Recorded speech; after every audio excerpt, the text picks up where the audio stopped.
அடக்கம் பண்ணப்பட்டு மூன்றாம் நாள் உயிரோடு எழுந்து வந்த ஆண்டவராக இயேசு கிறிஸ்து. எனக்கு அன்பானவர்களே, எதற்காக அவர் ரத்தம் சிந்தினு, எதற்காக சிலுவையிலே அவர் அடிய பண்ணணும்?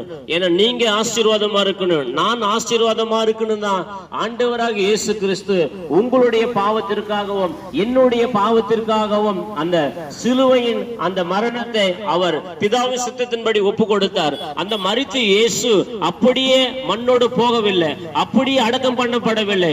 அவர் சொன்னபடி மரித்தார். இதோ உயிரோடு எழுந்த தேவன், இதோ சதா காலம் உங்களோடு இருக்கிறவன் என்று சொல்லி இருக்கிறார். அப்படியே இயேசு கிறிஸ்து எங்களுடைய வாழ்க்கையில செய்த நன்மைகளும் எங்களுடைய வாழ்க்கையில செய்த அதிசயங்களும் நாங்கள் சொல்ல வந்திருக்கோம். சற்று சிந்தித்து பாருங்க. இன்னைக்கு எங்க பார்த்தாலும் பாவம் பிரியா கிடைக்கிறது.